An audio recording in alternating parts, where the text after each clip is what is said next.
안녕하세요. 출산율 1명대도 아닌 0.7명대입니다. 2022년 기준이고 23년도엔 더 내려가고 있습니다. 탄생, 새로운 가족 구성원이 생겼습니다. 새 가족이 생겼다는 것은 가장 큰 행복일 수 있습니다. 또한 성장하는 것을 지켜보는 것도 큰 재미이자 행복입니다. 그러나 탄생에서 얻는 행복이 점차 줄어들고 있습니다. 1970년대 100만 명대 세 자릿수를 기록했습니다. 이후로 줄곧 하락, 2000년대 들어서면서 40만 명대로 줄어들었습니다. 인구 소멸이니 이제는 더 안 내려갈 거라고 말하는 사람들도 있었죠. 그러나 줄곧 하락, 2022년엔 25만 명대까지 왔습니다.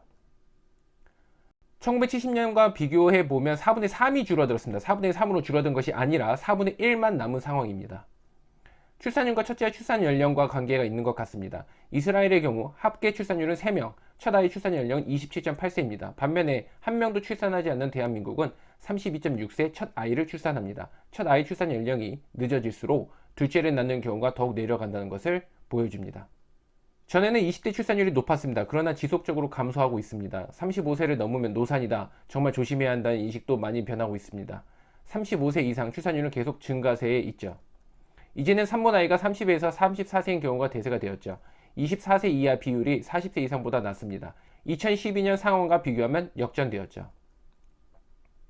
특히 남자의 경우 24세 이하이면서 아빠가 되는 경우는 0.8%에 불과하죠. 대학을 졸업하고 군대를 다녀오고 취업까지 순조롭게 진행돼도 불가능한 나이입니다. 다태 출산은 꾸준히 늘고 있습니다. 다태아 즉 쌍둥이 출산율이 높아지고 있습니다. 그 이유 중에 하나는 시험관 아기죠. 전에 시험관 아기 출산은 정부 지원이 미미해서 비용도 부담이 되었죠. 그러나 정부 지원이 늘면서 조금 더 활성화되었습니다. 시험관 아기가 동시 착상이 될 경우가 더 높다는 전문가의 말이 있습니다. 22년도에는 5.8%까지 증가한 추세죠. 저출산이 뭐 어쨌다는 것인지 전혀 와닿지 않는 분들도 있을 겁니다. 멀리서 보면 그저 파도일 뿐이지 전혀 피해받는 것이 없어서 강 건너 불구경하는 것이죠.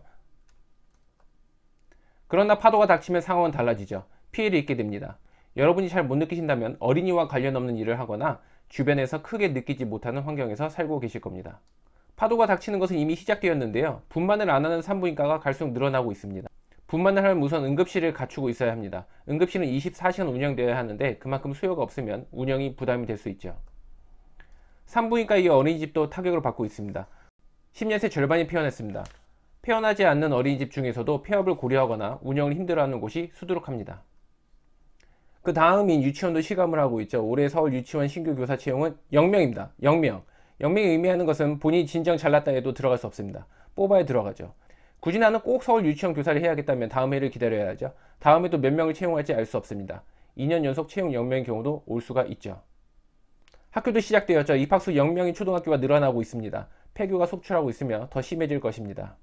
그렇다면 무엇이 문제일까요? 원인이 있어야 결과가 있는 것이죠. 여러 가지 원인이 있지만 크게 세 가지로 추려보겠습니다. 첫째는 과도한 집값 상승률입니다. 의식주 중 하나를 차지하는 집, 그 집이 점점 갈수록 살기 힘들어지고 있죠. 어느 한 해의 주택 상승률을 보여주고 있는데요. 한 분기에 무려 23.9%나 상승했습니다. 여러분 학창시절에 공부하면서 등수를 20% 이상 올려보신 적 있으실까요? 아니면 근무하는 직장에서 월급을 23.9% 올려준 적 있나요? 이 엄청난 숫자가 부동산에서 심심찮게 나타나고 있습니다. 두 번째는 집값 물가는 오르는데 임금 상승률은 거기에 맞게 못 따라간다는 것입니다. 집값 부담, 집을 안 산다고 하더라도 생활비 부담은 더 커지고 있죠. 세 번째로는 인식 변화가 있습니다. 전에 결혼을 안 하면 하자가 있는 것처럼 인식하는 경우도 있었습니다. 뭐가 부족하다거나 노처녀 히스테리 등 결혼 안 한 사람들을 힘들게 하는 말들이 있었습니다.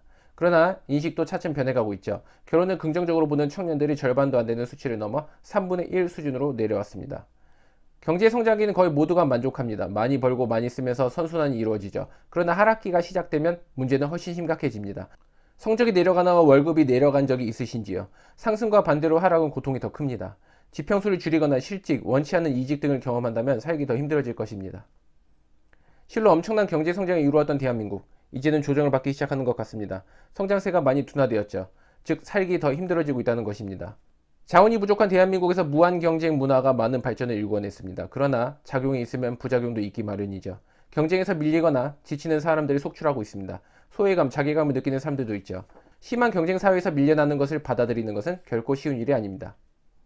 1970년대 핸드폰도 없고 사는 환경이 더 낙후되었다고 생각하실 수 있습니다. 그러나 지금보다 먹고 살기는 더 수월했습니다. 택시 운전을 해도 합승하면서 돈을 더 버는 경우도 있었죠. 제빵 기술을 3개월 배워서 돈을 잘 버는 경우도 있었습니다. 그러나 요즘엔 빈차가 넘쳐나고 대형 프랜차이즈에 밀리기 십상입니다. 막상 프랜차이즈 가격으로 창업해도 운영이 쉽지 않죠. 즉 삶은 더욱더 편리해졌지만 돈 벌기는 더 힘들어진 상황입니다. 중요한 것은 생계입니다. 빚에 허덕이며 돈 걱정을 크게 한다면 누가 결혼하고 애를 낳을 수 있을까요?